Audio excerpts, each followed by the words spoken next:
et ça a dégénéré à la violence. Le pays traverse une grave crise politique. C'est le 6e grand rassemblement depuis le début du mois. Et on va faire le point avec Jean-Michel Leprince, qui est journaliste qui suit l'actualité en Amérique latine et qui rentre cet après-midi d'une manifestation même à Montréal. Oui. Donc, et puis, on verra vos reportages ce soir dans les différents téléjournaux. Et il y a aussi Mme Soraya Benitez de Canada-Venezuela Democracy Forum. Bonsoir, Mme Benitez. Bonsoir, Mme. Vous avez mobilisé les Latino-Américains aujourd'hui, particulièrement les Vénézuéliens, j'imagine. Décrivez-nous la situation au Venezuela. Pourquoi ces manifestations qui ont fait 2 morts à l'heure où on se parle, et vous parlez peut-être, avant qu'on entre en nombre, peut-être d'un 3e? Il y a une possibilité, c'est pas encore confirmé. Nous avons une crise politique, bien sûr, mais nous avons aussi une grande crise sociale. Nous avons des gens qui meurent de faim, nous avons 75% de pauvreté au pays en ce moment. Et depuis des années, des chavistes au pouvoir. Et on a un manque de médicaments. Oui, là on parle de Hugo Chavez, mais maintenant, là vraiment, la répression est très forte, la torture est plus qu'installée.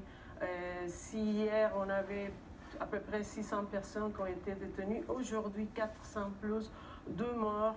Et la meilleure manifestation depuis l'histoire du chavisme, mais surtout la meilleure répression contre la population. Et qu'est-ce qui explique cette répression de la part de Maduro sur son peuple? Eh bien, il ne veut pas partir parce que déjà, on est arrivé dans le moment qu'il doit partir parce qu'ils ont pris le pouvoir complet.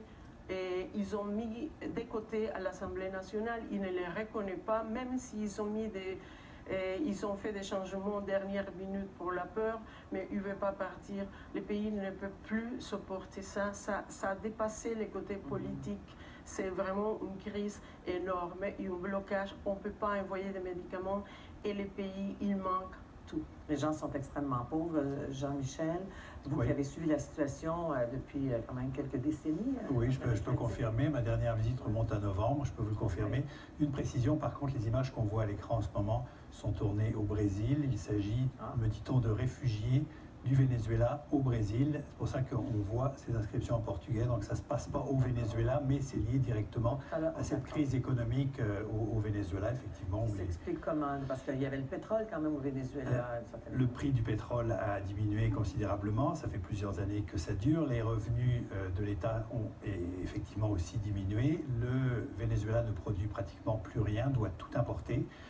Il y a un contrôle de prix, il y a un contrôle de change aussi, donc tout ça, ça crée une situation d'hyperinflation. Alors aujourd'hui, le FMI a estimé à 720% l'inflation pour 2017, et pour 2018, il l'estime à 2068%. J'ai lu qu'un kilo de sucre pouvait coûter un mois de salaire. Oui, ça dépend quel jour et quelle heure, parce que ça va très vite, ça va, et la situation, c'est qu'à cause de ces prix complètement qui ne correspondent à aucune réalité, on ne trouve plus des produits de base. Même les riches ont du mal à s'en procurer. Il faut qu'il y ait un marché noir pour se procurer la farine, du sucre, de l'huile, des choses comme ça. Il y a un système de distribution du gouvernement qui s'appelle les CLAP. Mais on soupçonne fortement que tout le monde n'a pas accès à ces sortes de cartes de crédit pour aller chercher les produits de base une fois par mois dans des centres de distribution. Les opposants disent qu'il vaut mieux être chaviste si on veut bénéficier de ça. Et même là, on n'a pas ça toutes les semaines non plus. Donc, et qui est du côté de Maduro et qui est du côté c'est qui l'opposition? L'opposition aujourd'hui, ce sont tous les partis. L'opposition, ce sont des gens qui n'ont même pas un parti. C'est les gens qui crèvent de faim. C'est les gens qui doivent y aller derrière un camion de poubelle pour pouvoir manger. C'est vraiment l'opposition, ce sont tous les partis et ensemble. Il y a vraiment aujourd'hui une unité. On sait qu'est-ce qu'on veut. On veut vraiment récupérer. Le départ de Maduro. Et surtout récupérer la dignité d'un pays. Oui, parce que Maduro, lui, qui sont ses alliés dans le pays? Allez. C'est peu. C'est les gens qui payent surtout. L'armée L'armée est avec Maduro. Une partie de l'armée, c'est sûr qu'elle est avec Maduro.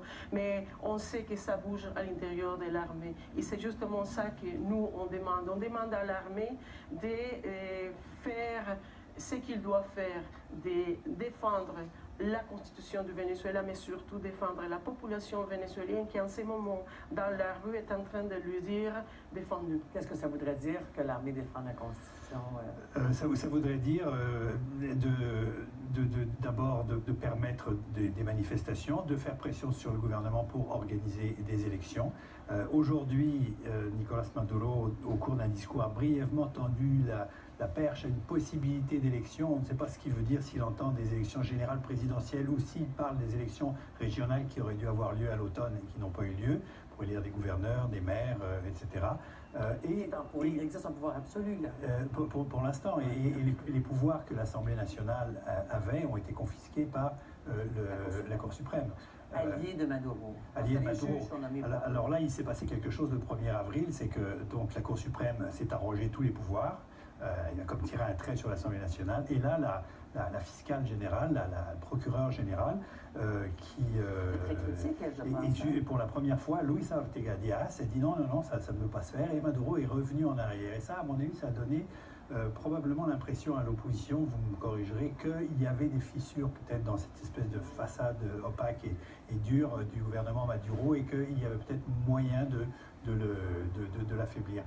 Aujourd'hui encore, c'est important parce que c'est tout récent, il a convoqué l'opposition à un dialogue. Ça a été interrompu à la fin de l'année 2016 pour toutes sortes de raisons. L'opposition dit c'est la faute du gouvernement, Maduro accuse l'opposition, c'était sous l'égide du pape, du Vatican. Donc là, c'est peut-être une petite porte ouverte, je ne sais pas trop, on verra dans les jours prochains. Je ne le crois pas, je pense plutôt que Maduro est tellement faible en ce moment-là qu'il est en train de faire ce qu'il a fait en ce moment, d'appeler à des dialogues qui de toute façon sont pas, c'est simplement un instrument pour baisser la tension dans les pays. Mais pendant ce temps-là, les gens crèvent de faim. Je disais aussi que les gens ont perdu énormément de poids. Ils sont malades, ils n'ont pas les médicaments, ils n'ont pas la nourriture, ils n'ont pas l'essentiel. Et je suis témoin. Est-ce qu'il faut craindre une révolution?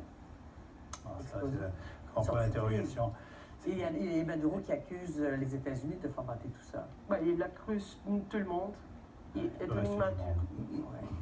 Alors, merci beaucoup. Dernière précision, encore une fois, l'opposition, et là, Enrique Capriles, l'ancien candidat à la présidence, a appelé, c'est tout récent, à une autre manifestation demain.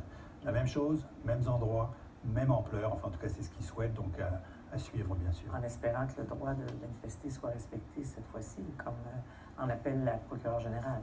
Voilà. Oui. Voilà. Merci Mme Benitez, bon courage. Merci beaucoup. Merci Jean-Michel, donc reportage aux téléjournaux de la soirée. Voilà. Merci Jean-Michel. Merci beaucoup.